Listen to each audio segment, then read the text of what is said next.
Bonjour, bonjour tout le monde. Bienvenue, chers adhérents. On démarre ce webinaire sur la thématique de la retraite. Voilà, je vois que vous êtes là, vous arrivez sur le chat, effectivement. Donc, je vais vous présenter un petit peu la thématique et le fonctionnement de cette réunion d'information. Vous allez avoir donc le chat, là vous êtes tous en train de nous dire bonjour, voilà, je vous souhaite la bienvenue. Vous allez avoir la possibilité en fait de poser des questions via le chat. Et une fois l'intervention terminée, la présentation faite, nous prendrons les questions et nous les poserons à l'intervenante. Voilà, donc l'intervenante ce sera Justine Boyer, qui est notre consultante à l'association dans le cadre des rendez-vous individuels liés aux questions sociales des artistes. Je suis Charlotte Delsol, moi je suis salariée à l'association Maison des artistes. Je ferai le lien entre vos questions et Justine. Je suis la responsable du développement des partenariats des services de l'association. Voilà, et vous allez voir dans le chat Antinéa Garnier et Louise Pelletier, respectivement directrice et chargée de communication à l'association. Voilà, elles vous mettront les liens utiles au fur et à mesure si nécessaire. Et avec moi, elles vont aider pour ensuite poser des questions à l'intervenante. Je vois que vous êtes nombreux. Merci. Alors, c'est vrai que c'est une thématique pas toujours évidente. On se dit qu'on a le temps ou on se dit qu'on n'est pas concerné. Voilà, donc le but de cette présentation, c'est pour que vous puissiez préparer en fait sereinement les démarches administratives. Elles ne sont pas extrêmement nombreuses, vous verrez. Il y a quelques conditions liées au fait d'être artiste, auteur, voilà, à connaître. Ça sera beaucoup plus clair, vous verrez d'ici une demi-heure, j'en doute pas, vous aurez tout compris. Et il y aura également un replay, voilà, puisque l'intervention est enregistrée et sera mise à disposition de nos adhérents. Cette intervention, en fait, elle s'inscrit dans le cadre de nos actions en faveur des artistes, puisque le but, c'est de vous décharger au maximum de toutes ces questions problématiques administratives, de les rendre plus claires pour que vous puissiez vous consacrer ensuite à vos créations, à leur diffusion, à vos clients, à votre facturation et à une gestion plus concrète.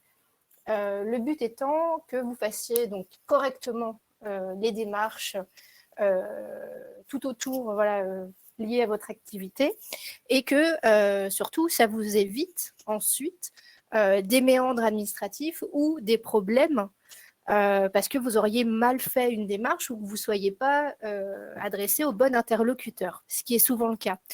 Au niveau de l'association, ça fait maintenant plusieurs années qu'on a à cœur effectivement de vous orienter, mais aller jusqu'à l'accompagnement individuel via des rendez-vous. Il y a des rendez-vous juridiques, il y a des rendez-vous comptables, fiscaux et des rendez-vous liés à tout ce qui va être social. Voilà, en plus de l'accompagnement et du renseignement fourni par l'association à travers le service d'écoute et de conseil des salariés ou par email. Voilà, l'intervention d'aujourd'hui s'inscrit dans tout un cycle de webinaires qu'on a rendu disponible pour les artistes. C'est gratuit. Et les adhérents bénéficient même d'un replay. Voilà. Je pense qu'on va pouvoir commencer. Je vais laisser donc Justine Boyer se présenter et faire sa présentation. Et ensuite, on passera aux questions. À tout à l'heure. Merci Charlotte. Bonjour à tous. Alors aujourd'hui, il s'agit d'un webinaire sur la retraite. L'idée, c'est de vous expliquer un petit peu comment fonctionne le système de retraite en France, la manière dont il est possible de surveiller l'évolution de son relevé de carrière tout au long de sa carrière et comment ouvrir ses droits au moment venu pour obtenir sa pension de retraite. Vous verrez sur le PowerPoint les logos audience et la maison des artistes, tout simplement parce que je suis salariée audience, donc vous avez la trame de présentation avec ces infos-là. Alors, du coup, j'ai découpé l'intervention de cette manière-là. Dans un premier temps, on va refaire le point sur les principes généraux du système de retraite, sur ensuite les modalités de départ en retraite, les dispositifs de retraite anticipée, puisqu'en fonction de votre carrière, il est possible de partir un petit peu avant l'âge de départ en retraite.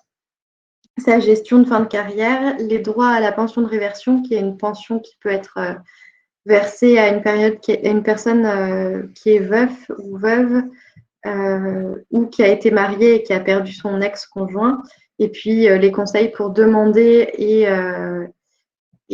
sa retraite et ouvrir ses droits. Donc, nous allons revenir sur les principes généraux du système de retraite en France, à savoir la manière dont est versée la retraite. Donc, vous, en tant qu'artiste, vous cotisez à l'URSSAF du Limousin, qui est l'URSSAF en charge des artistes-auteurs. Vous avez des cotisations vieillesse en partie. Celles-ci sont donc versées à la caisse, qui, elle, s'occupe de refaire un transfert des allocations aux personnes qui sont actuellement retraitées. En France, le système de retraite repose sur un système de solidarité, c'est-à-dire que du coup, vous versez des allocations, des cotisations qui permettent aux personnes actuellement retraitées de percevoir leur pension, et ça sera le cas ensuite pour les personnes en activité lorsque vous serez retraité, qui verseront elles-mêmes des cotisations pour vous permettre de percevoir une pension de retraite. Donc, le système de retraite en France est composé en 4 niveaux. Donc, vous allez voir qu'il y a des niveaux de retraite obligatoires. Donc, le niveau de retraite de base qui est géré du coup soit par la CNAV, donc Caisse nationale d'assurance vieillesse, la MSA ou anciennement RSI, Sécurité sociale des indépendants maintenant. Nous, en ce qui concerne les artistes-auteurs, la caisse de retraite principale, c'est la CNAV, donc la Caisse nationale d'assurance vieillesse ou assurance retraite. Donc ça, c'est le premier socle de retraite. Ensuite, vous avez un système de retraite complémentaire. Tout dépend de votre carrière, mais si vous avez travaillé uniquement en tant qu'artiste, du coup, la caisse de retraite complémentaire est la caisse de l'IRSEC, à laquelle vous êtes obligé de cotiser dès lors que vous dépassez un certain plafond de revenus. Et si vous avez travaillé dans le privé ou dans la fonction publique, vous avez aussi cotisé à l'AGIR, Clarco éventuellement et l'IRCANTEC. Donc ça, ce sont les 2 niveaux obligatoires de système de retraite en France. Et après, j'ai tout de même mis les informations sur les systèmes de retraite facultatifs. Donc, vous avez les retraites supplémentaires collectives qui sont qui se retrouvent souvent dans les entreprises avec les pensions de retraite privées type PERCO, et puis un 4e niveau de retraite supplémentaire individuelle que vous pouvez mettre en place individuellement auprès d'organismes qui sont souvent donc les assurances vie. Donc, pour revenir donc sur nos 2 interlocuteurs principaux, quand on a uniquement un statut d'artiste-auteur, donc on cotise, comme je vous disais, à l'assurance retraite, la Caisse nationale d'assurance vieillesse. Donc, vous voyez le logo en haut à gauche pour moi sur mon écran, et l'IRSEC, qui est la retraite complémentaire. Donc, les bases de calcul pour ces 2 organismes sont faites en fonction de plafond de revenus basé sur un salaire brut annuel dont je vous ai noté du coup les montants pour l'année 2020. Et donc, en fonction de vos revenus, au niveau de la caisse d'assurance vieillesse, l'assurance retraite, donc vous cotisez, vous pouvez valider un trimestre dès lors que vous gagnez, en tout cas en 2020, 1 522,50 € brut. Et donc, en fonction de vos revenus annuels, vous validez de 1 à 4 trimestres. On ne peut pas excéder, même si les revenus dépassent les barèmes, plus de 4 trimestres sur une année calendaire. Ensuite, vous avez le système de retraite donc complémentaire, l'IRSEC. Et là, pour celui-là, c'est un système de points qui fonctionne. Et donc, vous pouvez vous cotisez à partir de 9 027 € et jusqu'à un plafond de revenus qui est indiqué là, 123 408 € en 2020. Et donc, voilà les modes de calcul de ces deux caisses de retraite. J'ai fait un petit point sur le vocabulaire parce que donc au niveau de la retraite, on a un vocabulaire un peu particulier à avoir en tête. Les termes qu'on entend souvent, c'est donc on parle souvent d'âge légal. L'âge légal, c'est l'âge légal qui est fixé et qui vous permet par l'assurance retraite et qui vous permet d'ouvrir vos droits à la pension de retraite. Donc, à partir d'un certain âge, vous pouvez ouvrir vos droits à la pension de retraite. C'est ce qu'on appelle l'âge légal. On parle aussi d'âge taux plein. C'est l'âge auquel vous pouvez prendre votre retraite sans abattement. Donc, c'est soit aujourd'hui, pour la plupart des personnes, l'âge de 67 ans, c'est-à-dire que vous avez travaillé et vous n'avez aucun abattement, ou alors c'est l'âge auquel vous avez obtenu l'ensemble de vos trimestres attendus en fonction de votre année de naissance pour ouvrir les droits à votre pension de retraite. Ensuite, sur les relevés de carrière, on voit aussi apparaître les infos sur la durée d'assurance. Alors, la durée d'assurance retraite, au niveau de l'assurance retraite, elle se calcule via des trimestres. Donc, comme je vous le disais, donc pas plus de 4 trimestres par année, ce qui est assez logique. Et donc, celle-ci, la durée d'assurance, elle apparaît sous forme d'un total de trimestres qui peuvent être cotisés, équivalents, et comme on va le voir par la suite. Donc, les trimestres cotisés sont ceux qui sont pris en compte dès lors qu'il y a eu une prise en compte de salaire ou que vous avez racheté des trimestres. À ce moment-là, ils sont cotisés parce qu'on calcule le nombre de trimestres pris en compte, mais aussi vos revenus, contrairement à des trimestres validés qui, eux, sont pris en compte dans le calcul global de votre carrière et du coup de la durée de cotisation, mais n'apportent pas de salaire, c'est-à-dire que dans le calcul de la pension de retraite, il n'y aura pas de salaire pris en compte sur ces années-là, sur ces trimestres-là. Et donc, c'est souvent des trimestres soit qui sont pris en compte durant des périodes de maternité, de maladie ou des majorations pour enfants, notamment pour les femmes, les trimestres de maternité, par exemple. Voilà à peu près tout. Après, je vous ai mis les infos sur les trimestres équivalents qui sont des trimestres qui correspondent à des périodes travaillées en tant que qualité d'aidant familial et notamment des spécificités dans les régimes agricoles et commerce et artisanat. Donc ça, c'est un peu plus spécifique de ce fait-là. Donc là, voilà un aperçu d'un relevé de carrière pour visualiser un peu les choses. Vous avez tout à gauche les années travaillées.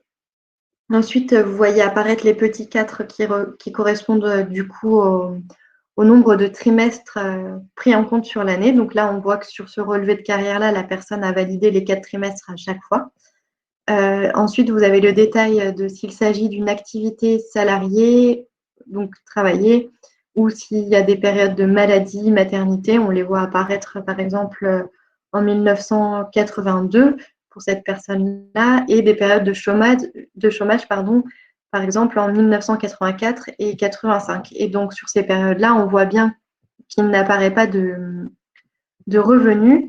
Les revenus sont indiqués tout à droite parce que ce sont juste des périodes validées et non cotisées, comme on le disait tout à l'heure.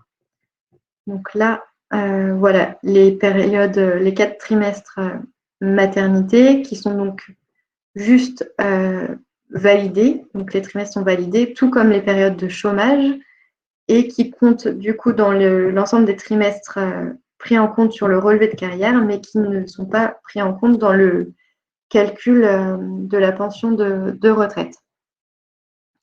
Et toutes ces infos, donc, pour votre propre relevé de carrière, vous les retrouvez sur le site de l'assurance-retraite.fr. Ensuite, il faut avoir en tête qu'il y a des majorations de durée d'assurance.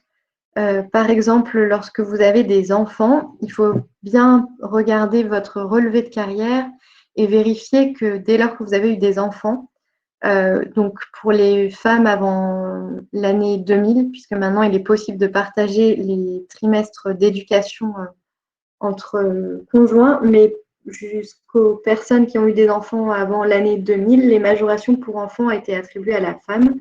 Donc 4 trimestres éducation et 4 trimestres maternité. Donc au total, 8 trimestres par enfant. Et qu'il faut bien vérifier sur le relevé de carrière avant de demander votre pension de retraite, puisqu'ils doivent apparaître. Même chose, dès lors que vous avez élevé un enfant reconnu handicapé, à partir de 80% de handicap, les enfants peuvent vous permettre d'obtenir des trimestres supplémentaires, et donc il faut aussi vérifier qu'ils apparaissent bien sur le relevé de carrière. Autrement, il y a des démarches donc, pour faire valoir ces droits-là en fournissant des documents auprès de l'assurance retraite. Il faut bien les avoir en tête. Je suis revenue sur les notions aussi de décote et de surcote. Donc, la décote, c'est les minorations définitives des minorations définitives, pardon. Elles sont appliquées pour un départ situé entre votre âge légal de retraite et le taux plein, donc les notions dont on parlait tout à l'heure. Ça prend en compte au niveau du calcul votre durée d'assurance retraite, et le taux de liquidation de la pension de retraite est alors inférieur à un certain pourcentage en fonction de la date à laquelle vous partez. La notion de surcote, pour le coup, c'est lorsque vous avez des majorations sur votre montant de la pension de retraite du régime de base en fonction du nombre de trimestres accomplis et de l'âge auquel vous allez partir. Et puis, il y a aussi les majorations familiales avec 10% en plus dès lors que vous avez pour 3 enfants et plus. Donc ça, c'est des infos à avoir en tête lorsque vous devez vérifier que toutes ces infos d'enfants apparaissent, etc.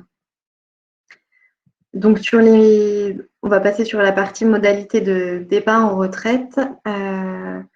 Pour ça, donc, il faut avoir en tête que vous pouvez partir à la retraite en fonction de votre, donc, soit à l'âge légal, soit au taux plein, en fonction de votre âge, votre année de naissance, du coup votre âge et le nombre de trimestres que vous avez acquis. Et donc, un certain nombre de trimestres sont requis en fonction de votre âge et votre année de naissance pour avoir un taux plein automatique. Donc là, c'est un exemple où toutes ces infos, elles apparaissent sur le site de l'assurance retraite. Aujourd'hui, on est de plus en plus concerné par des départs au taux plein autour de 67 ans. Voilà. Ensuite, une petite explication sur les dispositifs de retraite anticipée pour les personnes qui ont commencé à travailler très tôt, pardon. En l'occurrence, les personnes qui ont travaillé avant 20 ans et qui ont cotisé un certain nombre de trimestres avant cette date anniversaire-là peuvent prétendre au dispositif de carrière longue. Donc pour ça, même chose, toutes les infos en fonction de votre année de naissance, du nombre de trimestres que vous avez acquis, puisque c'est souvent 4 trimestres avant votre 20e année. Tout ça se retrouve sur le site de l'assurance retraite. De ce fait-là, il faut aller vérifier donc, que vous ayez le nombre de trimestres requis cotisés, que vous ayez bien le nombre de trimestres requis cotisés avant votre 20e année, pardon. Et à ce titre-là, vous savez que vous pouvez prétendre à ce dispositif-là. Et vous faites valoir cet avantage, entre guillemets, auprès de l'assurance retraite. Et vous pouvez donc faire une demande de départ en retraite avant votre âge légal requis. Elle peut être demandée donc soit parce que vous avez acquis 4 trimestres avant 20 ans, soit parce que vous avez été travailleur handicapé. Donc, il y a certaines conditions qu'il faudra approfondir, mais avoir une reconnaissance en qualité de travailleur handicapé pendant un certain nombre d'années et en fonction d'un certain pourcentage. Et ensuite, selon les métiers, plus compliqués en réalité pour les artistes, parce qu'il y a tout de même très peu de reconnaissance à ce niveau-là, mais la prise en compte de la pénibilité au travail est un facteur qui est pris en compte pour disposer d'un départ en retraite anticipé. Bon, là, je revenais sur les âges et les dates de naissance, les âges et le nombre de trimestres requis pour pouvoir partir dans le cadre d'une carrière longue. Mais ça, je vous laisserai du coup consulter sur le site de l'assurance retraite. Pardon, je suis allée un peu trop vite sur l'affichage des diapos. Mais voilà, tout ça se retrouve sur l'assurance-retraite.fr et là, vous retrouverez précisément votre année de naissance. Alors, au niveau de la gestion des fins de carrière, donc, il faut avoir en tête qu'il est possible de partir à la retraite soit pour carrière longue, soit en fonction de votre âge légal, soit au taux plein.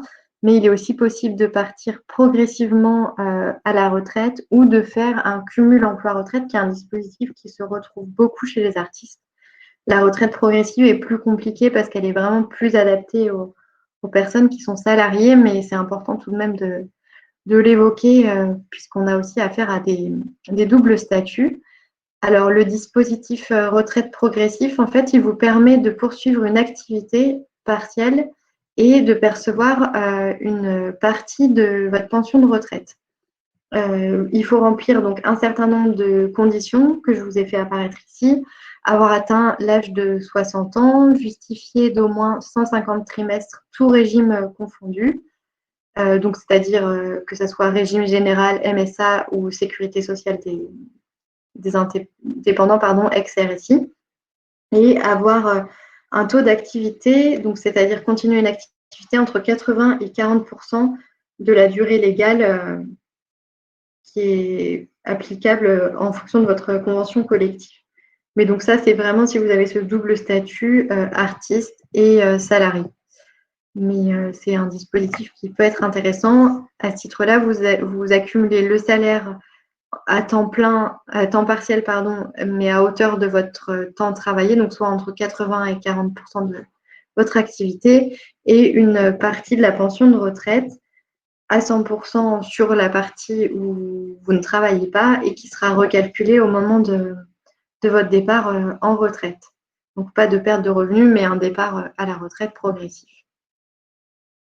Le cumul emploi-retraite, lui, il s'agit du coup d'un dispositif qui permet de rompre votre activité.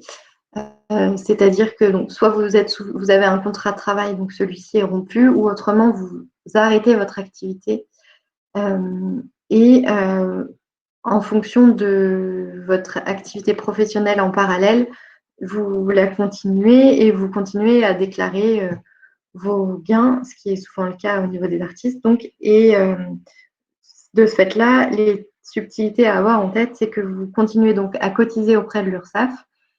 Donc, vous avez toujours ces obligations de déclarer vos revenus et de faire votre comptabilité. Et à ce moment-là, vous êtes aussi contraint de cotiser à l'assurance vieillesse, toutes les cotisations habituelles, mais y compris l'assurance vieillesse. Et comme on disait auparavant, ça s'explique du fait du principe de solidarité, c'est-à-dire que vous continuez à travailler et vous contribuez à verser des cotisations pour les personnes qui sont retraitées ou qui le seront. Et à ce moment-là, voilà. Bon, là, c'est les explications sur le cumul emploi-retraite un peu trop détaillées. J'ai fait un petit laïus sur les droits à la pension de réversion, qui sont donc les droits à une pension qui sont versés en cas de décès du conjoint ou de l'ex-conjoint maintenant. Donc, vous pouvez bénéficier sous certaines conditions d'une partie de la pension de retraite de la personne avec qui vous avez été marié ou avec qui vous êtes marié. Et il est également possible de demander ça dès lors que vous avez des enfants. Donc, il y a certaines conditions d'âge des enfants, d'âge pour vous-même, mais ces pensions-là peuvent se demander du coup auprès des caisses de retraite. elle n'est pas accordée automatiquement, donc il faut bien penser à faire la demande et vérifier si vous pouvez ouvrir des droits à ce titre-là. Donc les droits, comme je vous disais, sont ouverts sous certaines conditions de ressources, d'âge, composition familiale, du lien avec le décès, du défunt, puisque maintenant, en fonction de la durée de l'union, la pension peut être est versée, et de ce fait-là est versée à toutes les personnes ayant été mariées avec la personne, mais au prorata du temps de mariage.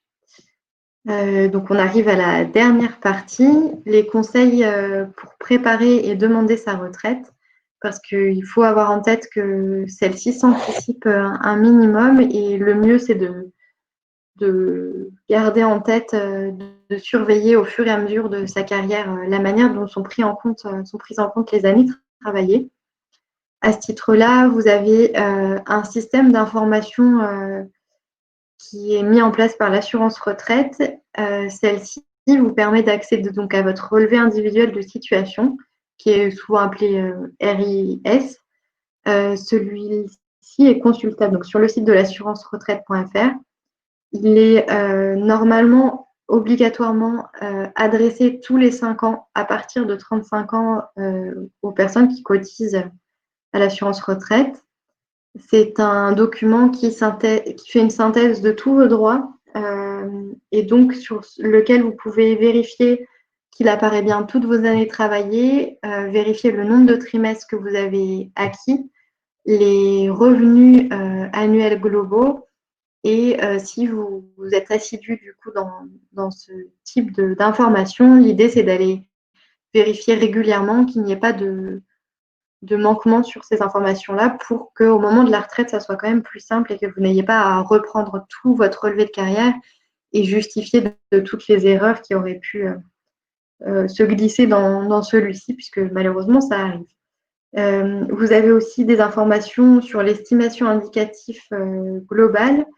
En fait, ça vous permet d'avoir une idée du montant global de votre pension de retraite en fonction de vos différents âges de départ.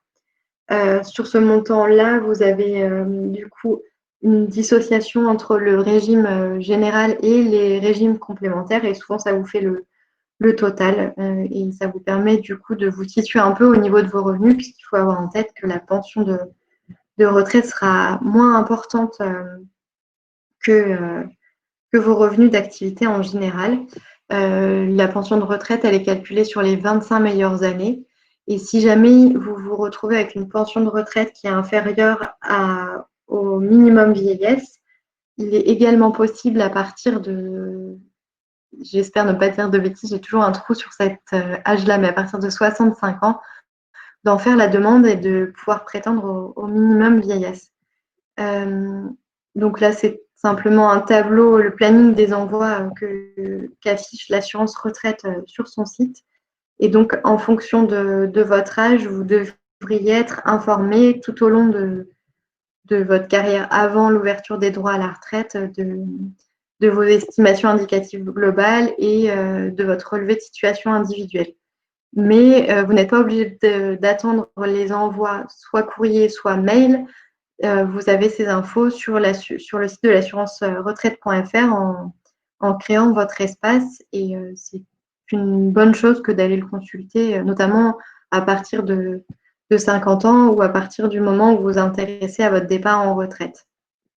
Donc, pour le préparer, donc comme je vous le disais, ce fameux site assurance-retraite.fr à avoir bien en tête, qui vous permet donc de consulter votre relevé de carrière, d'obtenir votre âge de départ à la retraite et d'estimer le montant de votre retraite.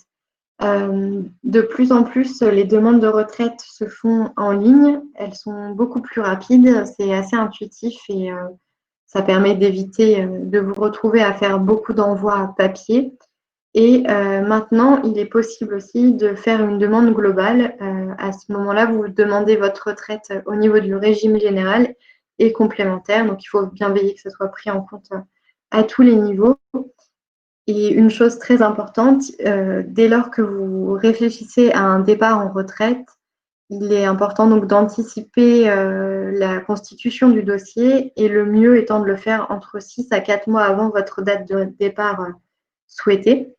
Cette date de départ souhaitée, elle est toujours en début de mois et il est important d'avoir la notion de trimestre, c'est-à-dire qu'il est parfois plus intéressant de ne pas partir au milieu d'un trimestre pour que le trimestre soit pris en compte et dans l'idéal, finir une année entière pour que celle-ci soit prise en compte et qu'elle puisse être prise en compte dans le calcul de la pension de retraite, c'est-à-dire qu'elle soit cotisée, puisqu'une année, pour qu'elle soit cotisée, il faut qu'elle soit effectuée en intégralité.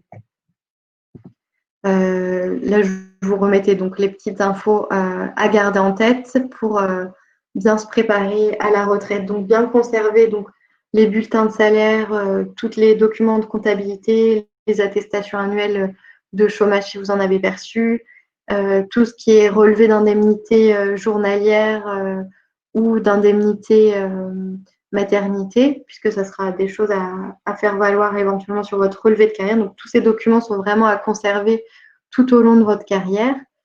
Donc, comme on le disait, bien vérifier régulièrement les informations sur le relevé de carrière et puis éventuellement l'estimation globale de votre pension de retraite et garder en tête de faire la demande entre 4 et 6 mois avant la date choisie.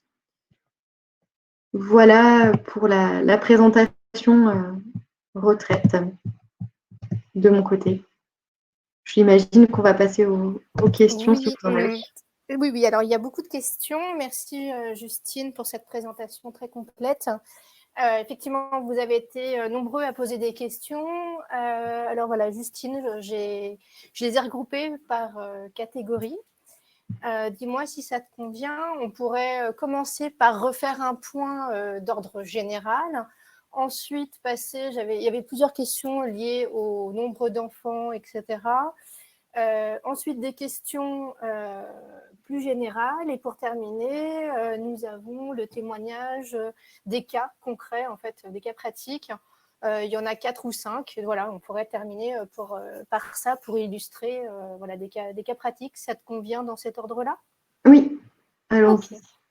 Alors, déjà, pour rassurer tout le monde, il y a quelques spécificités liées aux artistes-auteurs, liées à votre identification professionnelle. Déjà, le fait d'être freelance, d'être voilà, en profession libérale, certes, c'est déjà un petit peu différent que les salariés, mais vous n'êtes pas spécialement perdant non plus, donc rassurez-vous.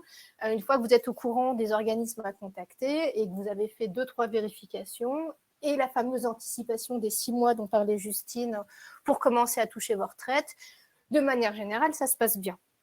On va voir après là des cas concrets, comme ça vous pourrez suivre et vous pourrez voir aussi comment ça se passe pour des artistes qui ont déjà fait des demandes ou qui sont en cours de demande. Voilà, mais ce qu'il faut savoir, de toute façon, pour résumer, c'est que vous allez avoir 3-4 interlocuteurs, pas plus non plus pour votre activité d'artiste. C'est des caisses qui fonctionnent plus ou moins pareil que pour les salariés ou pour d'autres régimes indépendants et que vous pouvez continuer à être artiste, évidemment. Ça veut dire créer, ça c'est normal, mais aussi vendre des œuvres tout en ayant déjà perçu ou fait une demande de votre retraite. Voilà, ça, il y avait beaucoup d'inquiétudes là-dessus sur le chat. Donc voilà, entendez-le. Vous pouvez percevoir une retraite d'artiste ou une retraite pour toute autre activité que vous avez eue pendant votre vie et continuer à avoir des revenus artistiques sous certaines conditions que peut-être voilà, on précisera après. Alors, est-ce que, Justine, tu pourrais juste voilà, nous rappeler, parce qu'il y a beaucoup de questions de base qui sont, sur quel site, est-ce que tu peux rappeler sur quel site on lance sa démarche de retraite et rappeler si c'est la CNAV de sa région, si c'est l'URSSAF qui se met en contact avec la CNAV. Juste rappeler la base. D'accord. Alors, en fait, l'interlocuteur privilégié et national, c'est l'assurance retraite. Donc, qu'on appelait avant Caisse nationale d'assurance vieillesse et maintenant qui a été rappelé assurance retraite, mais c'est exactement la même chose. L'assurance retraite, c'est l'organisme principal. Et ensuite, vous avez ce qu'on appelle des CARSAT. C'est en fait des petites délégations par département qui gèrent la retraite et qui normalement sont au plus proche des personnes lorsqu'elles veulent avoir des informations ou ouvrir leur droit à la retraite. De plus en plus, tout se fait en ligne. Donc le site à retenir et le site de l'État, c'est le site de l'assurance-retraite.fr. Ensuite, en fonction sur ce site-là, vous aurez vos relevés de carrière et du coup aussi l'accès aux informations de toute votre carrière et là, toutes les subtilités de cotisation autres, si jamais vous avez accumulé plusieurs statuts, à savoir si vous avez cotisé à l'IRSEC, à l'IRCANTEC, à l'AGIR-CARCO, vous le saurez sur votre relevé de carrière et à ce titre-là, vous pouvez aussi aller sur les sites de ces complémentaires-là. Je ne sais pas si j'ai bien répondu à la question, Charlotte. Oui, en fait, au fur et à mesure, en fait, les artistes se demandaient la base de la base, le point de départ. Voilà. Donc oui, tu as très bien répondu, c'est très clair. Et les artistes se demandaient, voilà, tu parlais donc de statut du conjoint. Est-ce que il faut être marié ou est-ce que les artistes pacsés, ça fonctionne de la même manière? Est-ce que les rétributions, les conditions avec l'enfant, avec le fait de bénéficier ou d'être sur la couverture sociale de son conjoint lorsqu'on est pacsé, par exemple, ce genre de choses, voilà, ça revenait dans le chat. Pour la pension de réversion, non, c'est uniquement le mariage qui fonctionne. Auparavant, c'était la dernière personne qui avait été mariée qui bénéficiait de la pension de réversion et ça a été révisé parce qu'il y a de plus en plus de mariages. Donc, c'est pour ça que je parlais de prorata. C'est en fonction du prorata du temps de mariage maintenant, mais c'est uniquement le mariage. Le PACS n'est pas encore pris en compte. En revanche, ça, c'est donc pour les conjoints et la pension de réversion. En revanche, si jamais il y a le décès d'un des parents et qu'il y a des enfants, il y a aussi des droits à faire ouvrir au niveau de la prévoyance, mais ça, c'est encore autre chose. Du coup, c'est pas au niveau des caisses de retraite. Mais il y a des droits pour les enfants, éventuellement, même s'il n'y a pas eu d'union de mariage. Mais c'est une autre problématique qui n'a pas de lien avec la caisse de retraite, pour le coup. Ok. Alors, j'ai pu regrouper 3 questions concernant les enfants. Il y avait une question qui était, est-ce que la majoration et le trimestre se met en place à partir du premier enfant? Et est-ce que au plus il y a d'enfants, au plus il y a de trimestres? Alors, pour un enfant, donc je refais le topo un peu général. Oui. Du coup, je sais que tu l'as expliqué, mais comme c'est des questions qui sont revenues et que les artistes s'en inquiétaient, je me permets de revenir comme dessus. c'est un peu compliqué. Voilà. En fait, dès lors que vous avez un enfant, à partir du moment où une personne attend un enfant, elle a le droit, et qu'elle effectue sa grossesse jusqu'à la fin, elle a le droit donc à 4 trimestres maternité. Donc ça, c'est les trimestres de grossesse, donc ils sont forcément perçus par la femme. Et ensuite, il y a 4 trimestres éducation. Jusqu'aux années 2000, ces 4 trimestres éducation, ils étaient attribués à la femme. Et depuis maintenant, il est possible, il y a des subtilités, je ne voudrais pas dire d'erreur, mais il me semble que c'est jusqu'aux 2 ans de l'enfant, il est possible de faire la demande auprès de l'assurance retraite et de demander à ce que les trimestres éducation, pas les trimestres maternité, soient donnés au père. En tout cas, pour un enfant, dès lors qu'on a un enfant et qu'on l'élève, ça octroie 8 trimestres, 4 de maternité et 4 d'éducation. Et après, pour la répartition, il faut regarder les subtilités en fonction de la date de naissance et les démarches à faire si on souhaite attribuer les 4 trimestres éducation au conjoint. Peut-être des choses à voir après en rendez-vous individuel ou au cas par cas pour chaque situation familiale ou de chaque foyer. Oui. Peut-être. Oui, et puis surtout, regardez du coup sur le site, encore une fois, de l'assurance retraite, où tout est expliqué très, très clairement. Et à ce moment-là, en fonction de chaque situation individuelle,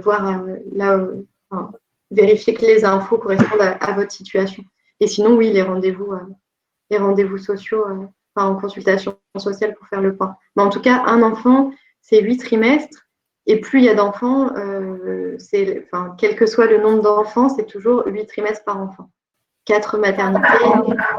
Ouais. Entendu, c'est très clair. Et il y avait aussi des questions sur… Alors là, ça devient très spécifique, hein, mais… donc, évidemment, les trimestres de grossesse ne s'appliquent pas. J'ai la réponse, une partie de la réponse à la question d'une adhérente. Lorsqu'il s'agit d'un enfant adopté, et vu que voilà, une question d'âge de l'enfant, une question d'avoir ou pas porté l'enfant, Alors, ça devient vraiment là des cas spécifiques. Après, faut garder en tête que l'adoption, elle est reconnue aussi. Donc, il y a des trimestres qui peuvent être donnés, qui sont trimestres adoption, maternité. Et donc, pareil, même chose, tu as raison, Charlotte, il faut aller consulter les infos sur l'assurance-retraite.fr, mais il y a des ouvertures de droits au même titre que les parents qui ont porté les enfants. Entendu. Est-ce que tu sais s'il y a des… Alors, tout à l'heure, tu parlais des enfants qui auraient un handicap. Voilà, donc là, il y avait une question et ça n'apparaît pas. L'artiste dit que ça n'apparaît pas sur son relevé et elle voulait savoir quel était son recours alors qu'elle a élevé un enfant handicapé pendant 20 ans et sans pouvoir travailler à côté. Et elle voulait savoir vers qui se tourner pour essayer de faire valoir ce droit-là. Alors, même chose, toutes ces infos, tous les justificatifs, ils sont envoyés à l'assurance retraite. Ça reste l'interlocuteur dédié. Voilà, peu importe le cas, c'est l'assurance retraite. Oui, en tout cas, c'est le régime de base. Et pour justifier que ça soit… parce que souvent, les enfants n'apparaissent pas dans le relevé de carrière. Et même dès lors que vous avez eu un enfant handicapé et que vous l'avez élevé un certain nombre d'années, donc il faut vérifier qu'il n'y ait pas un formulaire. Normalement, il y a des formulaires dédiés donc à pré-remplir. Et puis les justificatifs, en général, c'est le livret de famille, pardon. Et pour les enfants handicapés, c'est tout ce qui est notification de la MDPH, maison départementale pour les personnes handicapées. Et sur ce relevé-là, il y a le pourcentage de handicap qui va être pris en compte aussi pour l'ouverture du droit. Donc, c'est le type de document qu'il faut fournir à l'assurance retraite. Entendu. Alors, et d'autres s'interrogeaient justement sur la répartition avec le mari ou la femme, voilà. Est-ce que ça, pareil, c'est l'assurance retraite qui peut… est-ce que ça vient des artistes Est-ce que ça doit être spontané de leur part de dire, voilà, je donne 4 trimestres à mon mari, on répartit, on prend 4 chacun Comment ça se passe en fait pour la répartition des trimestres? Avant, c'était seulement la femme qui pouvait bénéficier de ces trimestres de retraite et maintenant, c'est… le mari peut avoir également, ou le deuxième conjoint d'ailleurs, homme, femme, femme. La personne qui a reconnu l'enfant, Voilà. deuxième parent. Alors en fait, les trimestres, ils sont automatiquement attribués à la mère, les 8, sauf si avant, et c'est là que j'ai un gros doute et du coup, d'où l'intérêt des consultations individuelles. Oui. Mais je crois que c'est avant les 2 ans de l'enfant ou les 6 ans, c'est pour ça que je ne voudrais pas dire une erreur, mais en tout cas, il y a un âge butoir avant lequel il faut avoir décidé à qui on attribue les trimestres éducation. Et à ce moment-là, c'est aux personnes de faire la démarche. Sinon, ils sont attribués directement à la mère. Mais ils sont pas, pour autant, ils ne sont pas perdus. Ce n'est pas parce qu'il n'y a pas de démarche que les trimestres se volatilisent. D'accord, c'est rétroactif. Entendu. Ouais. Alors, voilà, ça c'était pour les questions parentalité et trimestre. Ensuite, donc, des questions assez concrètes qui sont… Ah oui, sur le rachat des points et le rachat des trimestres. Comment cela fonctionne et à qui s'adresser? Alors, est-ce que c'est l'assurance retraite? Est-ce que c'est l'IRSEC? Alors, quand il s'agit… Alors, au niveau de l'IRSEC, pour le rachat de points, je ne saurais pas vous dire, pour le coup. Je préfère pas dire d'erreur. Pour le rachat…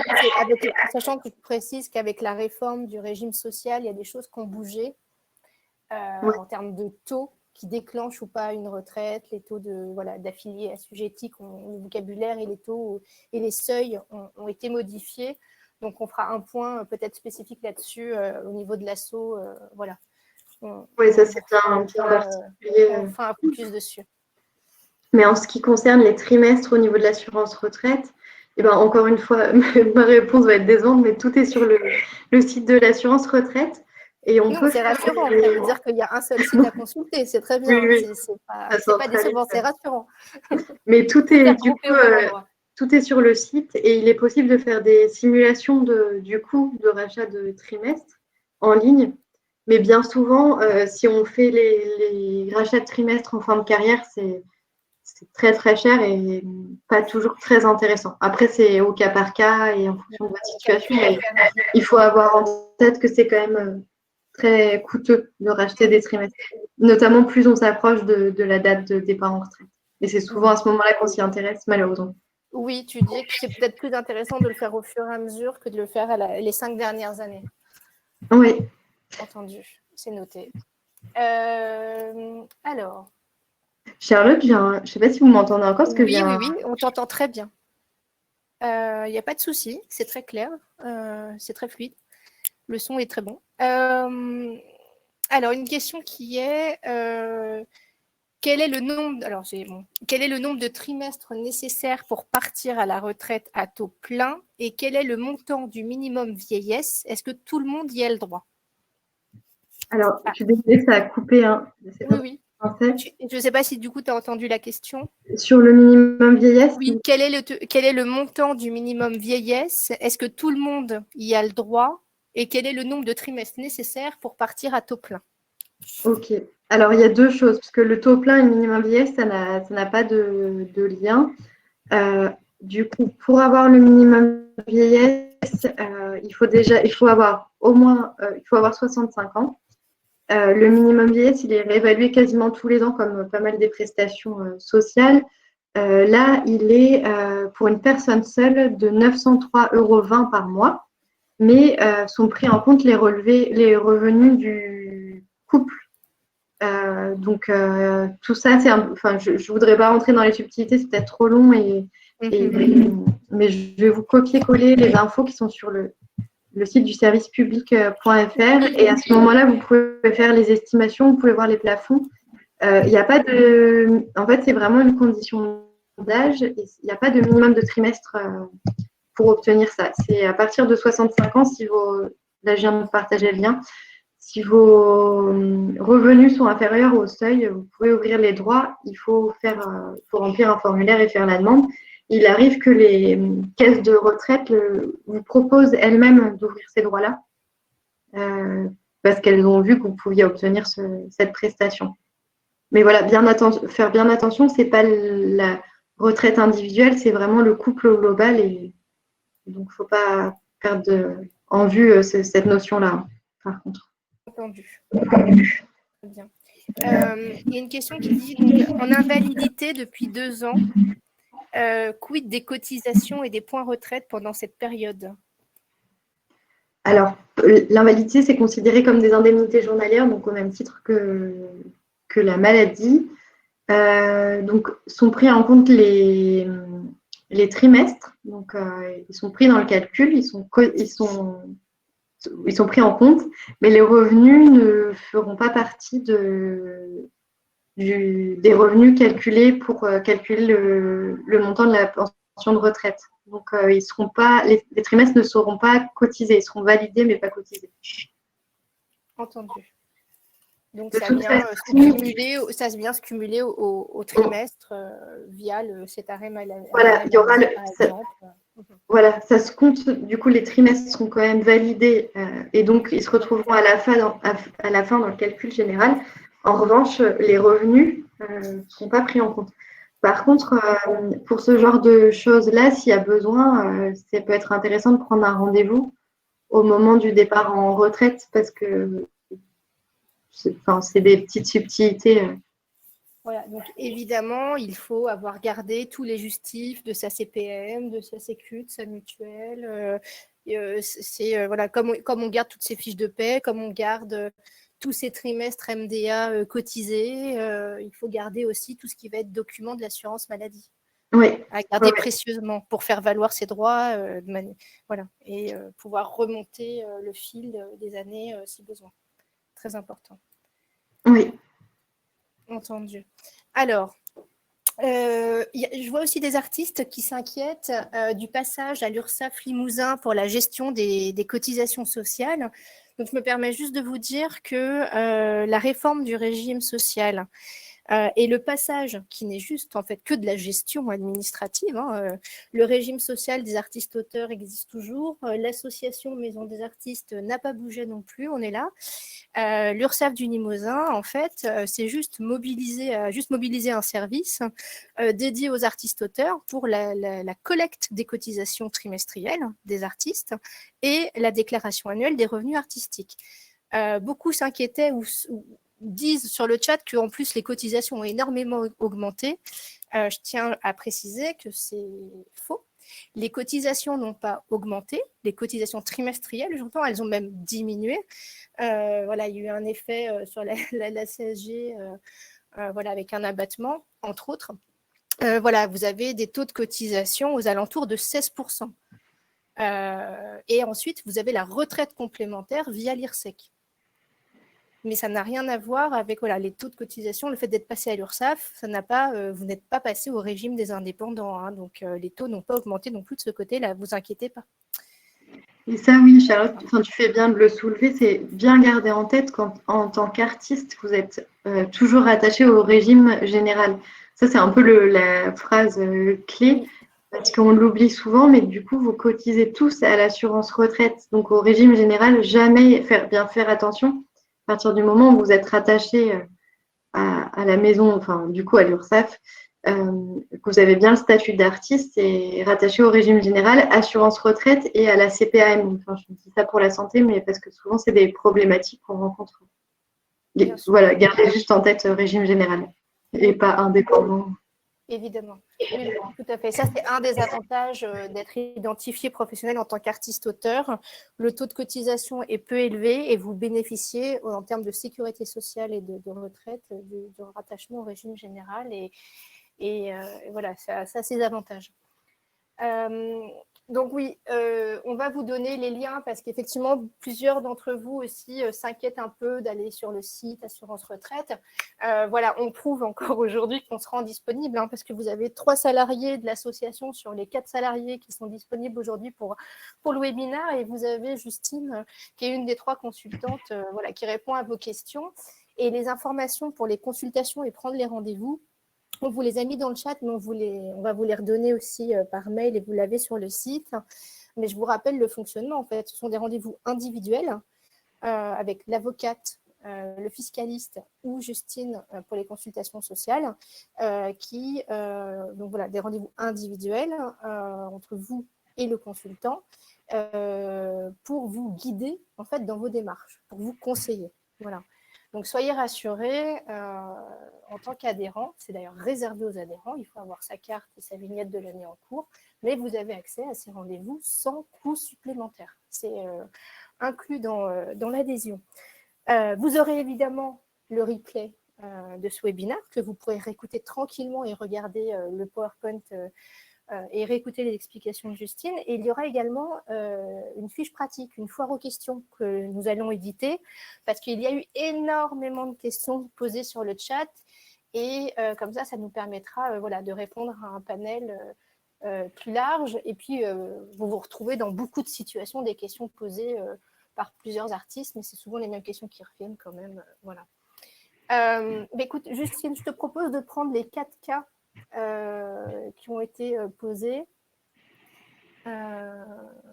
Et comme ça, ensuite, à voir s'il nous reste encore un peu de temps après pour des questions qui tomberaient.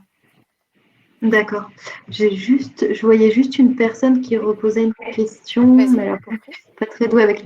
Oui, c'était une personne, Christine Guénan, qui demandait, pouvez-vous répondre à la question? J'ai vu qu'elle était passée 2 fois.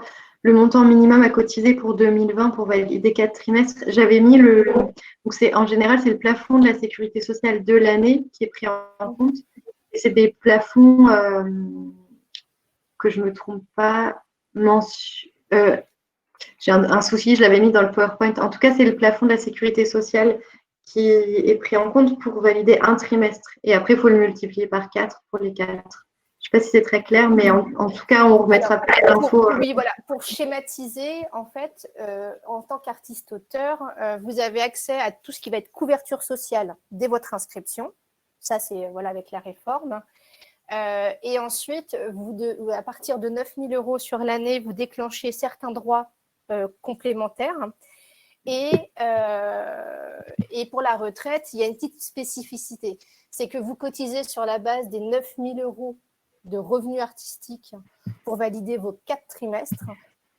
Mais à partir de 6 000 €, il y a des possibilités. Donc, on ne va pas développer ici la réforme du régime social maintenant, mais on va vous mettre le lien et on vous mettra dans la FAQ avec des exemples. Voilà. Et les personnes, je vois que les personnes ont mis le montant pour un trimestre, enfin, m'ont aidé à retrouver le montant. Donc, c'est 1522 voilà, si si c'est 9 000 € sur l'année, si on divise par 4, si on schématise, ça fait du 1 500 € le trimestre. Voilà, et ça, c'est pour l'année. De revenus, hein, pas 1 500 € à payer, hein, chers artistes. Oui, de revenus bruts. Voilà. Et par contre, ça fluctue tous les ans, donc il ne faut pas garder ça pour toutes les années de votre relevé de carrière. Là, c'était pour 2020, en l'occurrence. Tout à fait. Voilà. Et le fait qu'il y ait cette année, qu'il y ait la réforme qui se mette en place, le Covid, etc., ça ne perturbe normalement pas vos cotisations et vos trimestres de retraite. Il y a juste des décalages dans les appels de cotisation trimestrielle, mais tout sera rattaché à la bonne année. Au final, voilà. Ça ne va pas venir minimiser ou impacter le calcul de vos trimestres normalement, puisque la base, c'est... comme on disait, pour les taux pleins, les trimestres, la grossesse, les revenus, le cumul d'activités, ce genre de choses. Voilà, le Covid ne vient pas entacher cette gestion. Elle vient entacher vos revenus pour certains, mais pas la gestion de la retraite. Alors, donc, il y a vraiment beaucoup de questions. Hein. On vous remercie de vous intéresser autant et de vous impliquer autant dans ce webinaire. On sait que c'est un sujet important pour vous. Voilà. Alors, du coup, excusez-moi, il y a tellement de questions. Alors, voilà.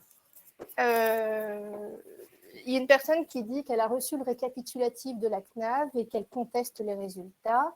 Elle voulait savoir si le régime social Maison des artistes AGESA fait les corrections une fois que l'artiste a transmis le dossier. Et est-ce qu'elle doit attendre le correctif entre administrations ou elle peut quand même lancer les démarches de demande de retraite?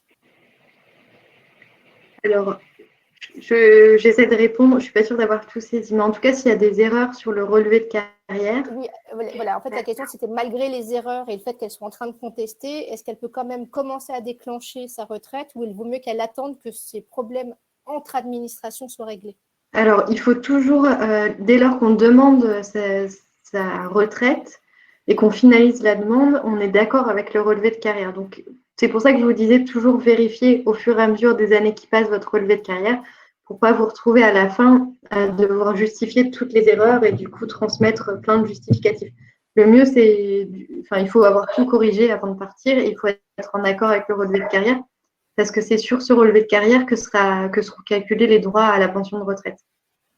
Donc, il faut absolument que tout soit correct au moment où vous demandez votre retraite. Sinon, c'est calculé avec les erreurs. Et là, vous ne pouvez plus revenir en arrière. Du coup.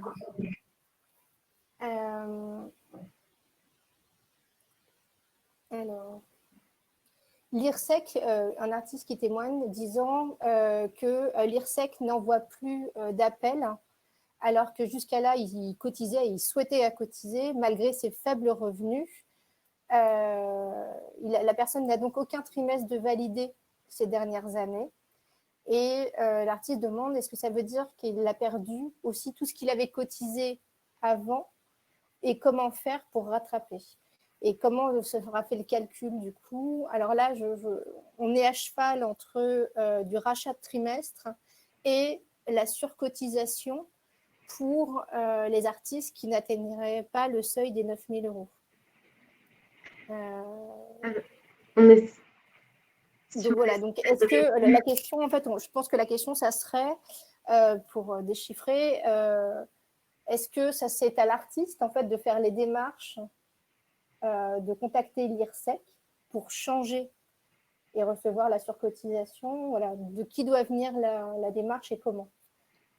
Alors, quand il y a quand on souhaite cotiser à l'IRSEC, quand on souhaite y cotiser, c'est-à-dire qu'on est en dessous du seuil, en général, c'est à l'artiste de faire la démarche lui-même. Alors, il y a des courriers qui sont envoyés souvent pour informer, mais c'est à l'artiste de se rapprocher de l'IRSEC et de payer du coup les cotisations pour valider pour faire reconnaître ses droits au niveau de l'IRSEC.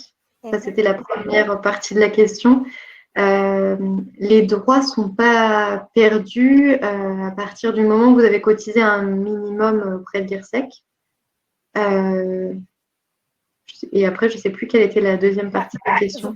En fait, j'en déduis aussi, voilà, je pense que pas mal d'artistes soit confondent, soit sont empêtrés dans le problème que est-ce qu'on peut prendre la retraite complémentaire à l'IRSEC alors qu'on n'a pas surcotisé, par exemple, pour sa retraite de base à la MDA, régime social.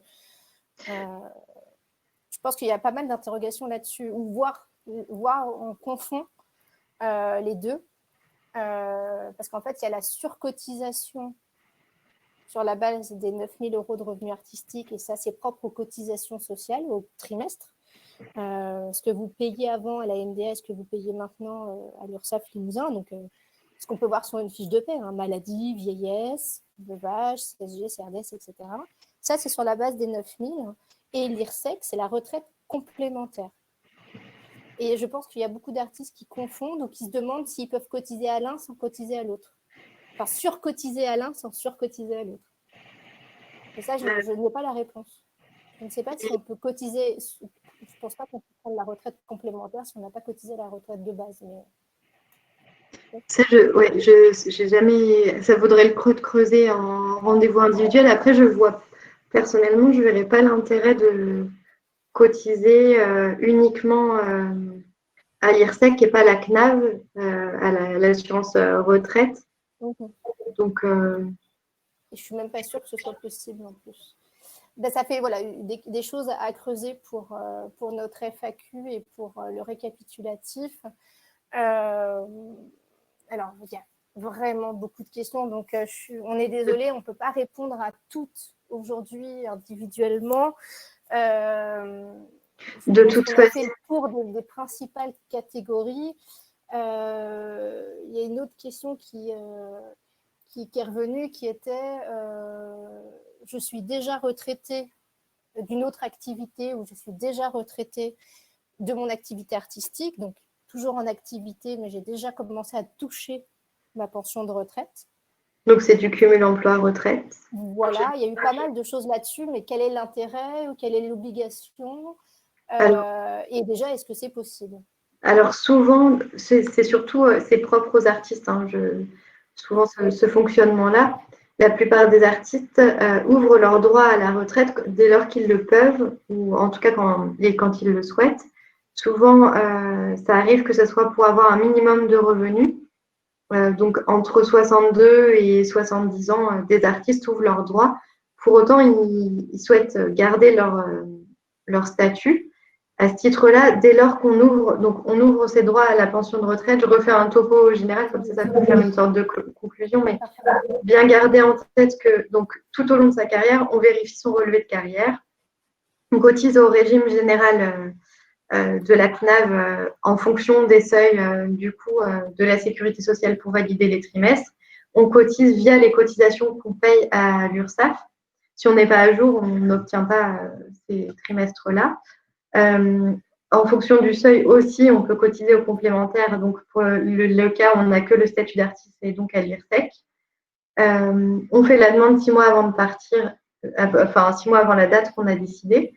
Et à ce moment-là, on liquide sa pension de retraite. Donc, on perçoit sa pension pour laquelle on a cotisé tout au long de sa carrière. Et dès lors qu'on liquide sa pension de retraite, elle évoluera plus, elle augmentera plus et on ne cotise plus pour soi. Et à ce moment-là, par contre, quand on continue à avoir son statut d'artiste et à travailler, donc à vendre, à créer, etc., et à payer des cotisations auprès de l'URSSAF, on continue aussi à payer des cotisations vieillesse, et celle-ci, elle retombe un peu dans le pot commun, c'est le principe de solidarité. Je ne sais plus si c'était ça la question, je me suis un peu perdue, j'ai l'impression. Mais qu'il faut avoir en tête, c'est qu'il est possible de continuer son activité d'artiste. Par contre, il y a toujours cette obligation pour vendre légalement ses œuvres d'être attaché à l'URSSAF, d'avoir un numéro d'ordre et de payer ses cotisations, même si on a déjà ouvert ses droits à la pension de retraite. Oui, donc en fait, et voilà, pour résumer sur la partie régime social, et j'en profite pour parler de l'ASSO, c'est que l'avantage principal de commencer à toucher sa retraite en tant qu'artiste, c'est que vous pouvez à côté, malgré le fait de toucher cette pension, vous pouvez continuer en fait à vendre vos œuvres, donc à gagner de l'argent. Vous pouvez continuer à être diffusé. Vous pouvez continuer à toucher du droit d'auteur, à louer vos œuvres, à participer à des résidences. Donc en fait, commencer à toucher sa retraite ne veut pas dire mettre son activité de côté, et ça veut dire surtout pouvoir quand même cumuler avec un revenu artistique. Ce qui est non négligeable quand on voit que le coût du rachat du trimestre voilà, peut être assez important, ou que les retraites des artistes ne sont pas très élevées. Voilà, c'est ce revenu non négligeable, et puis le fait d'être toujours en activité en plus, parce que vous êtes artiste à la vie et à la mort, j'ai envie de dire, hein, jusqu'au bout, vous êtes artiste. Donc la création n'est pas remise en doute. Par contre, sachez qu'il n'y a pas besoin de se résilier, d'arrêter, de fermer son SIRET et de fermer son identification professionnelle au régime social Maison des artistes AGSA pour pouvoir toucher sa retraite. C'est cumulable. Et on vous encourage d'ailleurs à cumuler les deux autant que vous pouvez. Voilà. Et ça vous donne d'ailleurs, ce qui vous permet en plus de pouvoir continuer à être adhérent de l'association et donc d'avoir aussi les avantages à côté qu'on a négociés pour vous, les avantages tarifaires ou les conseils individuels, voilà, puisque ce sont des services pour les professionnels déclarés. Voilà. Bah, écoutez, on va se mettre au travail pour la foire aux questions, pour vous la diffuser le plus rapidement possible, vu le grand nombre de questions que vous avez posées. Sachez qu'il y a déjà, voilà, pour les artistes, il y a déjà des infos, des fiches pratiques sur notre site concernant ces questions-là, mais on va aller un peu au-delà avec la foire aux questions. Un grand merci à Justine, Antinéa et Louise pour le webinaire, d'avoir participé. Un grand merci à Justine d'avoir aussi bien détaillé cette problématique très technique. Et je fais juste une petite aparté. J'avais vu quelqu'un qui se posait la question sur la possibilité de cumuler RSA et retraite. Et en l'occurrence, quand on est retraité, on a le statut de retraité. Donc, à moins de faire du cumul emploi-retraite, on n'a plus de revenus autres qui s'assimileraient à une activité. Le RSA, c'est en complément d'une activité. Oui, c'est un peu le minimum vieillesse qui prend la tête. En fonction de l'âge, on va dire ça. En tout cas, pour tous les cas individuels, et si jamais la FAQ ne répond pas aux questions, le mieux, c'est de prendre des rendez-vous en consultation et de faire le point. Très bien. Ben oui, c'est noté. Je pense que tu vas être très sollicité dans les semaines à venir. Voilà, et on te remercie pour cette aide aux artistes. Merci aux artistes aussi d'avoir autant participé et d'avoir été aussi actifs sur le chat. Et on est ravis d'avoir pu combler ce manque d'informations que vous pouviez avoir parce que les autres administrations ne sont pas toujours là, hein, soyons clairs. Donc voilà, nous, on essaye de pallier à tout ça en vous mettant à disposition ces webinaires avec nos experts. Une bonne journée à tous. Merci bonne encore, journée. Justine. Merci, Charlotte. Au revoir, à bientôt.